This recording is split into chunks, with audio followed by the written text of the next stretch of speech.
வணக்கம் பொதுமக்களே. ஆக்சுவலாக ஒரு கேமராமேன் வந்து பார்த்தீங்கன்னா சென்னை கமலா தேட்டரில் வந்து பார்த்தீங்கன்னா சம்மந்தமே இல்லாமல், ஆக்சுவலாக அவர் பத்திரிகையாளர் கிடையாது, போலி பத்திரிகையாளர், போலியான ஒரு நபர் வந்து என்கிட்ட வாக்குவாதத்துலேயும் சண்டையிலையும் ஈடுபட்டார். அது எல்லா சோசியல் மீடியாவிலையும் ஸ்ப்ரெட் ஆகிக்கிட்டு இருக்கு.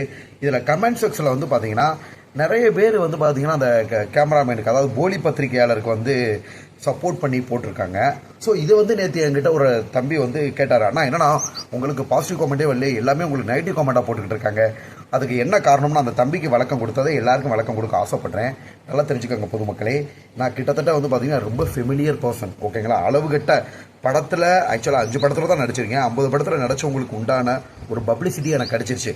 என்ன தெரியாத ஆட்களே கிடையாது. ஸோ அதாவது குறுகிய காலத்தில் ஒரு 10 மாதத்துல எனக்கு இந்த டெவலப்மெண்ட். ஸோ நிறைய பேர் பொறாமை, வயிற்றெரிச்சல், ஓகேங்களா, நிறைய இருக்கும், எல்லாரோட கண்ணும் படும். ஸோ இந்த அந்த கண் திருஷ்டியோட விளைவு தான் அது.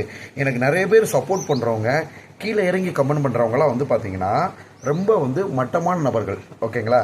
கமெண்ட் பாக்ஸில் ரொம்ப அசிங்கமாக திட்டுறவங்க இவங்களாம் வீரர்கள், புத்திசாலிகள், பெரிய நபர்கள் கிடையாது. இந்த மாதிரி பண்ணுறவங்களாம் வந்து பார்த்தீங்கன்னா, ஏன்னா இது பப்ளிக் பிளாட்ஃபார்மில் நல்லவங்களும் இருப்பாங்க, கெட்டவங்களும் இருப்பாங்க. ஆக்சுவலாக லட்சக்கணக்கில் நல்லவங்க இருப்பாங்க, ஓகேங்களா, லட்சக்கணக்கில் நல்லவங்க இருப்பாங்க. அதே சமயத்தில் வந்து பார்த்தீங்கன்னா ஒரு குரூப்பு, அந்த லட்சக்கணக்காகிறதுல ஒரு 20,000 பேர் கெட்ட நபர்கள் இருப்பாங்க. அதை நம்ம தடுக்கவே முடியாது. ஸோ இந்த பப்ளிக் கமாண்டில் வந்து இந்த மாதிரி கமெண்ட் பண்ணுற நபர்களை நம்ம யாருமே தடுக்க முடியாது. அதை எதிர்கொள்கிறவன் தான் வீரன், அவன் தான் வாட்டர்மெலன் ஸ்டார், ஓகேங்களா. ஸோ இதுதான் உண்மை. ஆக்சுவலாக ஒரு 300 கமெண்ட் வந்திருக்கும், அதில் 30,000 லைக்கு, 20,000 ஷேர் ஆயிருக்கு. லைக் பண்ணவங்களாம் கீழே வந்து கமெண்ட் பண்ண மாட்டாங்க. ஏன் எனக்கு ஃபோன் பண்ணி எனக்கு சப்போர்ட் பண்ணுற நண்பரே, சகோதரரே எனக்கு தான் ஃபோன் பண்ணி கேட்டார். இதில் என்ன ஒரு விஷயம், இதில் எல்லாத்துலேயும் கமெண்ட் வந்தனால அது ரிப்போர்ட்டருக்கு பாசிட்டிவா? கிடையவே கிடையாது. முதல்ல அவர் ரிப்போர்ட்டர் கிடையாது. அந்த நபர் மது அருந்திட்டு வந்து திருப்பி சொல்கிறேன், சென்னை கமலா தேட்டரில் அந்த ப்ளூ கலர் சட்டை போட்டவர் ட்ரிங்க் சாப்பிட்டுட்டு என் கூட வந்து சண்டை போட்டார், ஓகேங்களா. ப்ரொஃபஷனலாக இருக்கிறவங்க கேமராமேன் வந்து மைக் நீட்ட மாட்டாங்க. அதுவும் அது எந்த யூடியூப் சேனலோட கேமராமேன்ன்றது இன்ன வரையும் ஒரு குழப்பமாக இருக்குது, ஓகேங்களா. ஸோ அவர் வந்து மைக்கை திட்டாமல் ப்ரொஃபஷனலாக கேட்காம இப்படி அவரை வைக்க இப்படி, ஓகேங்களா, அவனை தொலைச்சிருவேன், கொலை மிரட்டல் எடுக்கிற மாதிரியும் இப்படி பண்ணுற மாதிரியும் ரொம்ப வந்து ஆபாசமாக கீழ்த்தரமாக நடந்துக்கிட்டாரு, ஓகேங்களா. இது என்ன அப்படின்னு பார்த்தீங்கன்னா அவரோட குணநலன்கள். இதை பற்றி நான் கொஸ்டின் கேட்டால் எங்கே நீ நடிச்சு காட்டு அப்படின்னு, ஓகேங்களா, முடியல, நான் நடிச்சு காமிச்சேன். ஸோ நடிப்பாலேயே வந்து எதிரிகளை புறமுகுதி காட்டி ஓட வச்சாச்சு. அதுக்கே அவர் என்ன பண்ணாரு, ஹி ஹி ஹி ஹி இப்படின்னு சொல்லி சிரிச்சா. அப்படி இதெல்லாம் அவரோட பேட் மேனரிசத்தை வெளிக்காட்டுது. ஸோ ஏதாவது ஒரு இடத்துல அவர் வேலைக்கு போனார்னா, வந்து வாட்டர்மெலன் ஸ்டார்ட்டை பிரச்சனை பண்ண ஆளு அப்படின்றது எல்லா பக்கமும் முத்திரை குத்தப்படும். அவர் வந்து ஒரு இடத்துல வேலை பார்க்குறாரு, எந்த இடத்துல வேலை செஞ்சாலும் இப்போ ஏற்பட்ட நபர்களோட வாய் சும்மா இருக்காது, திருப்பி ஏதாவது பிரச்சனை பண்ணுவாங்க. அப்போ நீ ஆல்ரெடி வாட்டர்மெலன் ஸ்டார்ட்ட நீ பிரச்சனை பண்ணியிருக்கலன்னு சொல்லிட்டு, ஏன்னா அவர் எல்லா பத்திரிகை நிபுணர்களும் அவரை வந்து அடையாளம் கண்டுக்கிட்டாங்க, ஓகேங்களா. ஸோ பத்திரிகையாளர்களுக்குன்னு கேள்வி கேட்கறதுக்குன்னு சொல்லிட்டு சில சுதந்திரங்கள் இருக்கு, ஓகேங்களா. அதனால் வந்து பார்த்தீங்கன்னா சப்போர்ட் பண்ணுறவங்களாம் உள்ளுக்குள்ள வந்து கமெண்ட் போட மாட்டாங்கங்க, எல்லாத்தையும் அப்சர்வ் பண்ணிக்கிறாங்க. இதில் பெரிய பெரிய டைரக்டர், ப்ரொடியூசர்ஸ்லாம் பெரிய பெரிய புத்திசாலிங்க. இந்த மாதிரி எதிர்ப்புகள் கிளம்பி வந்தாலே, அதாவது நேர்மையாக செஞ்சு எதிர்ப்புகள் கிளம்பி வந்தால் அப்போ இவன் பெரிய ஆள், இவனோட மனதைரியம், இவனோட ஆக்டிங் ஸ்கில்லு, எதையும் எதிர்கொள்கிற இவன் தான்ப்பா ஒரிஜினல் ஹீரோன்னு சொல்லிட்டு நிறைய ப்ரொடியூசர் டைரக்டருமே தெரிஞ்சுக்கிறாங்க, ஓகேங்களா. மக்கள் செல்வாக்குன்றது ஆணித்தரமானது, ஓகேங்களா. ஸோ லட்சக்கணக்கான பேர் முகம் தெரியாமல் சப்போர்ட் பண்ணுவாங்கங்க.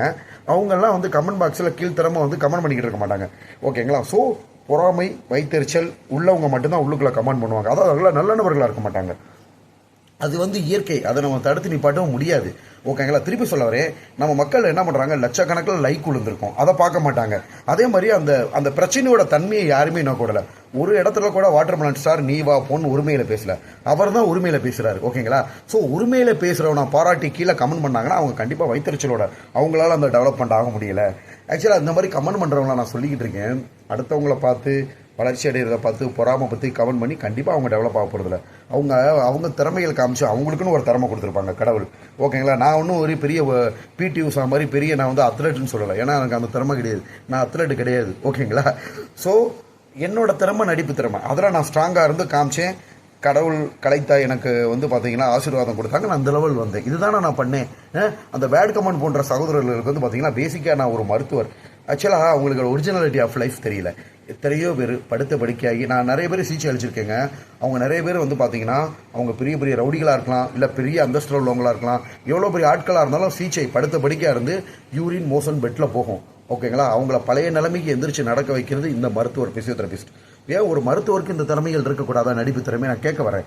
ஸோ உங்களாம் கமெண்ட் போடுவாங்களே தவிர நேராக பழகி பார்த்தாங்கன்னா அவங்களே விட மாட்டாங்க. சார் இவ்வளோ நல்லா டீப்பாக இருக்காரு, இவ்வளோ பேருக்கு வாழ்க்கை கொடுத்துருக்காரு, இவர் ஒரு நல்ல மருத்துவர், அதே சமயம் திறமைகளையும் காட்டுறாரு, அப்படி தான் எல்லாருக்கும் சொல்லுவாங்க. பொது வழி அப்படின்றது ஆக்சுவலாக உலகமே ஒரு கேலி கூத்து. பெரிய பெரிய நடிகர்கள் நடிகைகளே கேலி கூத்து உண்டாக்குனாங்க. சரி, எனக்கு இந்த பேட் கமெண்ட் எப்போ மாறும்னா, நிறைய படங்கள் நடித்து சைன் பண்ணுறப்ப அப்படியே பேட் கமெண்ட் மாறும். அந்த பேட் கமெண்ட் மாதிரி என்ன பண்ணுவாங்க, அன்னைக்கு உள்ள காலங்களில் வேற ஏதாவது ஒரு பிரச்சனை பிடிச்சி தொங்குவாங்க. இதுக்கு காரணம் பப்ளிசிட்டி. நல்லா தெரிஞ்சுக்கோங்க, நான் பேசினது அந்த போலி பத்திரிகையாளரை வெளி உலகத்துக்கு காமிச்சேன் இல்லையா, இது எல்லாமே என்னோட பப்ளிசிட்டி. ஓகேங்களா? இந்த விஷயம் ஏன் வைரல் ஆகுது, எல்லாமே வந்து பார்த்தீங்கன்னா நான் வளர்ச்சியின் உச்சகட்டம். இப்போ பெரிய பெரிய நடிகர்களே தாக்குதலுக்கு உண்டாகிறாங்க. காரணம் அவங்க ஃபெமிலியர் ஆனவங்க, போகிற இடங்களில் தாக்குதல் நடக்கிறது சகஜம். அதே மாதிரி தான் வாட்டர்மெலன் ஸ்டார் டாக்டர் டி திவாகரே எனக்கும். ஓகேங்களா? கமலா தேட்டரில் ஏகப்பட்ட பேர் விசில் அடித்து, அங்கே உள்ள நடிகைகளை விட எனக்கு அதிகமாக விசில் என் கூட இருந்தவங்க நிறைய பேருக்கு தெரியும். அதே சமயத்தில் இந்த மாதிரியான அள்ளு சிலைகள் இருக்கத்தான் செய்யும். நிறைய தெரிஞ்சுக்கோங்க. இதே ஒரு பெண் ஏதோ ஒரு ஆள் இந்த மாதிரி அவமானப்படுத்தப்பட்டால் அவங்களாம் நாளைக்கு தற்கொலை பண்ணிக்கிட்டாங்கன்னா யார் பொறுப்பு? மது அருந்திட்டு வந்து தண்ணி அடிச்சுட்டு வந்து மது சூது, இது வந்து அவரை பாதிச்சா பரவாயில்ல, அவர் தண்ணி அடிச்சுட்டு வந்து டியூட்டியில் இருக்கிற நேரம் நல்லா தெரிஞ்சுக்கோங்க. ஏதோ ஒரு சேனலுக்கு கேமராமேனு, ஓகேங்களா, தண்ணி அடிச்சுட்டு வந்து அங்கே வந்து என்கிட்ட வந்து அவர் கேட்ட கேள்வியெல்லாம் பாருங்களேன், ஹின்றது இப்படின்றது, அவர் யாருன்னே தெரியாதுங்க. அப்படி என்ன வன்மம் அவருக்கு? ஓகேங்களா? ஸோ நீங்கள் நல்லா புரிஞ்சுக்கோங்க, அவரோட கேரக்டர் வெளிப்படும். திருப்பி சொல்ல வரேன். அதுக்கப்புறம் நேற்று வந்து அந்த கேமராமேன் தரப்புல இருந்து காம்ப்ரமைஸ்க்கு பேச வந்தாங்க. பேச வந்துட்டு ஃபஸ்ட்டு மிரட்டுற மாதிரி பேசினாங்க. இதோட அந்த பிரச்சனையை நான் கண்டிப்பாக முடியான்ட்டு. இந்த அவர் பண்ண தப்புக்கு அவர் மன்னிப்பு கேட்டே ஆகணும். மன்னிப்பு கேட்காம கண்டிப்பாக அந்த பிரச்சனையை விட மாட்டேன். பொதுமக்கள்கிட்ட கொண்டு போய் நல்லா தெரிஞ்சுக்கோங்க. நிறைய ப்ரொடியூசர்ஸு, டைரக்டர்ஸு, நிறைய சேனலில் உள்ளவங்க எல்லாருமே இதை பார்த்துருக்காங்க. எல்லா பத்திரிகையாளரும் பார்த்துட்டு இருக்காங்க. ஓகேங்களா? பத்திரிகையாளர்கள் அறிவாளிகள் வந்து முட்டாள்கள் கிடையாது. எல்லாருமே அப்சர்வ் பண்ணிடுவாங்க அவன் பேசினது தப்புன்னு. அவங்களாம் வந்து கமெண்ட் பண்ண மாட்டாங்க. போட்டி பொறாமை உள்ள நபர்கள் மட்டும்தான் உள்ள கமெண்ட் பண்ணுவாங்க. ஸோ இது வந்து நம்மளுக்கு பாசிட்டிவ், அவருக்கு தான் நெகட்டிவ். ஏன்னா வந்து இதில் நம்ம வந்து ஒரு இடத்துல கூட உரிமையாக பேசவே இல்லை, நம்ம டீசெண்டாக தான் பேசணும். ஓகேங்களா? எனக்கு சப்போர்ட் பண்ணுறவங்க கமெண்ட்டில் வந்து செக்ஷன் நானும் இல்லைங்க, என் இடத்துல வேற ஒரு ஆள் இருந்தாலும் இப்படி தான் பண்ணுவாங்க. என்ன ரீசனா, நாளுக்கு நாள் கிராஃப் மாதிரி நம்மளோட உயர்ச்சி கூடிக்கிட்டே போகுது. வளர்ச்சி கூடிக்கிட்டே போகிறப்ப அதை பார்த்து ஏகப்பட்ட பேர் பொறாமையாக இருப்பான். இடையில டக்குன்னு இந்த ஒரு சண்டை வந்தோடனே கந்திருஷ்டப்பட்ட மாதிரி அவங்களுக்குலாம் சந்தோஷமாக இருக்கும். ஆனால் சந்தோஷமாக இருக்காங்களே தவிர இதுவும் என்னோட ஒரு வளர்ச்சி தான். என்ன ரீசன் அப்படின்னா, பார்க்குறவங்க வந்து இவன் எது பேசினாலும் வைரல் ஆகுது. சாதாரண நபர்கள் பேசினா யாரும் இதை கண்டுக்கிற மாட்டாங்க. ஒரு ஃபெமிலியரான பர்சன் ஏதாவது ஒரு கருத்து சொன்னால் தான் அந்த பிரச்சனை வரும். ஓகேங்களா? ஸோ அதனால் எல்லா பேருமே என்னோட வளர்ச்சியை தான் நினைக்கிறாங்க. ஓகேங்களா? உண்மைதாங்க, இதுவும் என்னோட வளர்ச்சி. சில பெரிய பெரிய ஃபேமஸானவங்க சில பட ஆடியோ லான்ச்லாம் பிளான் பண்ணி ஸ்கிரிப்ட் பண்ணி சண்டை போட்டு அதை வைரல் ஆக்குவாங்க. நான் எதுவுமே பண்ணலை. இயற்கையாக என்னோட இன்டர்வியூவில் வந்து வாட்டர்மெலன் ஸ்டாருக்கு 30 லட்ச ரூபா சம்பளம். ஏங்க, என்னோட தகுதிக்கும் என்னோட திறமைக்கும் அதாவது தமிழ் சினிமாவில் வெறும் 30 லட்ச ரூபாய்க்கு நடிக்கிறதுக்கு ஹீரோவே கிடையாது.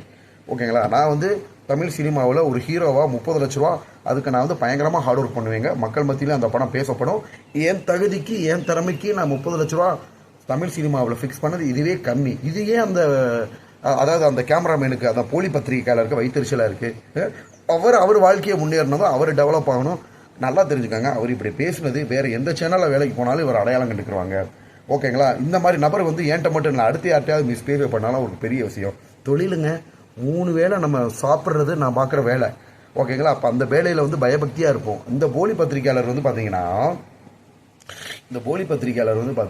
அவரும் 3 வேளை சாப்பிட்றது, அதாவது கேமராமேனாக இருக்கா அப்படி ஏதோ ஒரு சேனலில், அந்த தொழிலுக்கு மரியாதை கொடுக்காம அந்த கேமராவை கையில் பிடிச்சிட்டு, ஓகேங்களா, நானும் ஒரு கஸ்டமர் மாதிரிங்க. நல்லா தெரிஞ்சுக்கோங்க, பத்திரிகையாளருக்கு வந்து கிளைண்ட்ஸ் யாருன்னா அவங்க பேட்டி எடுக்க போகிறவங்க, அவங்க கேட்க போகிறவங்க. ஸோ கிளைண்ட்டுக்கிட்ட நல்ல விதமாக ரிலேஷன்ஷிப், இன்டர்பர்சனல் ரிலேஷன்ஷிப், நல்ல கொஸ்டினை கேட்டு ஜாலியாக கண்டென்ட் வாங்கிட்டு போகணும். அதுதான் பத்திரிகை தர்மம். அதுவும் அவங்களோட பர்சனலாக கேட்கக்கூடாது, எல்லா விஷயத்தையும் கேட்கக்கூடாது, ஆபாசமாக கேட்கக்கூடாது. ஏன்னா பத்திரிகையாளர்களும் சட்ட வரம்புகளை விட்டுப்பட்டவங்க தான். நான் பத்திரிகையாளர் அப்படின்னு சொல்லிட்டு நான் போய் குளம் பண்ணால் என்னை எல்லாரும் சும்மா விட்டுருவாங்களா? கிடையாது. பத்திரிகையாளர்னு சொல்லிட்டு ஓகேங்களா ஏதாவது ஒரு தப்பு ஈடுபட்டார்னா எல்லாருக்கும் சட்டன்றது ஒன்று தான். ஓகேங்களா? ஸோ அவர் வந்து ஒரு சேனலில் வெறும் கேமராமேன் தான். கேமராமேன் வேலையை மட்டும்தான் பார்க்கணும். கேமராமேன் வந்து யாரை பற்றியும் பேசக்கூடாது. அவர் பண்ணது முழுக்க தப்புங்க. எல்லா சேனலில் வேலை பார்க்குறோம், அதாவது எல்லா மெச்சூரிட்டியான பர்சன்ஸும் பொதுமக்களும் அவர் மேலே தப்பு இருக்குன்றதை அப்சர்வ் பண்ணிக்குவாங்க. ஓகேங்களா? அப்சர்வ் பண்ணி வச்சுக்கிடுவாங்க. அவர் வேலைக்குன்னு போகிறப்ப அது பெரிய பாதிப்பாகும். ஏன்னா தொழில், ஒரு சில பேர் எவ்வளோ பெரிய கில்லாடியாக இருப்பாங்க, ஆனால் தொழிலில் வந்து பயபக்தியாக இருப்பாங்க, அந்த வேலையை காட்ட மாட்டாங்க. அவர் சொந்தமாக சேனல் வச்சுருந்தாலும் அவருக்கு பாதிப்பு தான். அவருக்கு கிடைக்க வேண்டிய கான்ட்ராக்ட் எல்லாமே கட் ஆகும். இதுக்கு காரணம் அவர் நடந்த அணுகுமுறைகள். ஓகேங்களா. ஸோ இது நல்லா புரிஞ்சுக்கிற வேணும். இந்த விஷயம் அவருக்கு மைனஸே தவிர எனக்கு மைனஸ் கிடையாதுங்க. எனக்கு பப்ளிசிட்டி தான். எல்லா பிரச்சனையும் சிங்கிள் மேனாக ஹேண்டில் பண்ணுறான். அவனோட மனதைரியம் இதெல்லாம் அந்த படத்தில் சினிமாவில் தான் பார்த்துருக்கீங்க. நானும் மதுரைக்காரன் தாண்டா அப்படின்ட்டு. ஒரிஜினலாகவே எல்லா பிரச்சனையிலையும் தனியாக நின்று ஒரே ஆள் ஹேண்டில் பண்ணுறேன். இதில் நான் தான் வீரன். ஓகேங்களா. நான் தான் அவங்கள வந்து 2 வகையில் புறமுகுதி காட்டி ஓட வச்சுருக்கேன். ஃபஸ்ட்டு டைம் புறமுகுதி என்ன அப்படின்னு பார்த்தீங்கன்னா, நான் நடிச்சு காட்டினேன். அவரால் நடிச்சு காட்ட முடியல. முதல்ல வந்து நானும் அவர் ஸ்கூலில் நடிகர்னு சொன்னார். ஓடிட்டார். நடிச்சு காமிச்சோடனே நடிச்சு காக்க தெரியாமல் ஓடிட்டார். ஓகேங்களா. கேட்டால் எனக்கு அது வேலை இல்லை அப்படின்னு. அதாவது வீடு கட்டுறவனை பார்த்தா ரோட்டில் போகிறவங்களுக்குலாம் இலக்காரமாக இருக்குமா. ஏன் நீ பெட்ரூம் அப்படி வச்சுருக்கலாம்ல, நீ அங்கிட்டு போட்டிருக்கலாம்ல, வாசலில் இங்கிட்டு போட்டிருக்கலாம்ல. இவங்க வந்து என்னென்னா ரோட்டில் போகிறவங்க வீடு கட்டுறவனுக்கு தான் தெரியும் அதோட நிலைமை. ஓகேங்களா. கஷ்டப்பட்டு வாங்கி இடம் வாங்கி வீடு கட்டி கொண்டு போவான். ரோட்டில் போகிறவங்களாம் ஒன்று சொல்லுவான். அதெல்லாம் அவங்க கேட்க மாட்டாங்க. அது மாதிரி தான் இவரும். ஓகேங்களா. நடிக்கிறவங்கள பார்த்தா ரோட்டில் போகிறவங்களுக்குலாம் வேடிக்கையாக இருக்குமா. ஏன் நீ அதை அப்படி பண்ணியிருக்கலாம்ல, இப்படி பண்ணியிருக்கலாம்ல, நீ ஒரு நடிகர்லையே. அதாவது செஞ்சு காமிச்சு பர்ஃபார்ம் பண்ணி வளர்ந்துக்கிட்டே போகிறது நம்ம. கமெண்ட் பண்ணி அவரோட தாழ்வான கேரக்டர் காமிச்சு அமைங்கிட்டே போகிறவங்க அவங்க. ஓகேங்களா. உலகம் திருப்பி சொல்ல வரேன், இது அனைத்து நபர்களின் கண்களும் எண்ணங்களும். யாருமே மக்கள்கள் முட்டாள்கள் கிடையாது. ஓகேங்களா. எனக்கு என்னோட கமெண்ட் பாக்ஸில் ஒரு 30 பேர் வந்து சப்போர்ட் ரிப்போர்ட்டர்னு போட்டால் நம்மளுக்கு சப்போர்ட்டில் அவருக்கு சப்போர்ட்னு அர்த்தமா? என்ன ஒரு மாயை உலகம்ப்பா. என்ன ஒன்று குறுகிய மனப்பான்மை. நல்லா ப்ராடாக யோசிச்சு பாருங்கள். 30,000 லைக் விழுந்திருக்கும். ஓகேங்களா. ஸோ சப்போர்ட் பண்ணுறவங்க உள்ளே வந்து கமெண்ட் பண்ண மாட்டாங்க. நானே அந்த வேலையை பார்க்க மாட்டேங்க. சோசியல் மீடியாவில் இதுக்கு முன்னாடி வர்றப்ப என் ஃப்ரெண்டுக்கு பேட் கமெண்ட் போட்டால் கூட அவங்களுக்கு உள்ளே வந்து நான் வந்து கமெண்ட் போட மாட்டேன். ஏன்னா அது தேவையில்லாத ப்ராசஸ். கமெண்ட் போட்டு அவங்க ரிப்ளை கொடுத்து திருப்பி உங்களோட சண்டை போட்டு அந்த நேரத்துக்கு வந்து வேறு நல்ல வேலையை பார்த்துட்டு போயிடலாம். பெரிய பெரிய நபர்கள் அப்படி தான் யோசிப்பாங்க. ஸோ எல்லா சேனல்ஸுமே அவரை வாட்ச் பண்ணுறாங்க. இவர் கேட்டது நீ நடிக்கிறதுக்கு பேர் ஒரு நடிப்பானு. ஃபஸ்ட்டு நான் இன்ஸ்டாகிராமில் மட்டும்தான் நான் வீடியோ போட்டேன். நான் வந்து யூடியூபரே கிடையாது. ஆபாசம் பண்ணவே கிடையாது. ஓகேங்களா. வெறும் இன்ஸ்டாகிராமில் வீடியோ போட்டு அது 500 யூடியூப் சேனலுக்கு போய் டிவி சேனலில் போய் விஜய் டிவியில் உள்ள நிறைய நடிகர்களும் இவர் வந்து பார்த்தீங்கன்னா ஆர்டிஸ்டே கஷ்டப்படுறோம் யதார்த்தமாக நடிக்கிறாரு. இவர் இவ்வளோ நாளாக எங்கே இருந்தாருன்னு விஜய் டிவியில் சொல்லி விஜய் டிவிலேருந்து படத்துக்கு போய் படத்தில் வந்து டைரக்டர் முன்னாடி பெர்ஃபார்ம் பண்ணி அங்கே வந்து இவர் சிங்கிள் டேக் ஆர்டிஸ்ட்னு சொல்லி கூட நடிக்கிறவங்களாம் என் கூட சேர்ந்து வந்து நடிக்க ஆசைப்பட்டு இப்படி என்னோட வளர்ச்சி நாளுக்கு நாள் உயர்ந்துக்கிட்டே போகுது. ஓகேங்களா. என்னோட வளர்ச்சி ஒவ்வொரு நாளும் உயர்ந்துக்கிட்டே போகுது. கீழே நின்று நீ ஒரு ஆளா நீ ஒரு நடிகரான்னு கேள்வி கேட்குறவர் என்னைக்குமே அவரோட வளர்ச்சியே கிடையாது. இதுதான் உண்மை, இதுதான் சத்தியம். ஓகேங்களா. ஸோ பொதுமக்கள் வந்து இதை ஆழமாக டீப்பாக யோசிக்கணும். அவருக்கு எந்த வகையிலும் சப்போர்ட் கிடையாது. தொழில் ரீதியாக அவருக்கு பயங்கர பாதிப்பு. அவமானப்படுத்தப்பட்டார். நேற்று காம்ப்ரமைஸ் பேசும்போது கூட ஒரு சிலரை வச்சு என்னை மிரட்டினாங்க. நான் வந்து திட்டி தான் அமுச்சு விட்டேன். ஓகேங்களா. அவங்கள அதெல்லாம் நான் பண்ண முடியாது.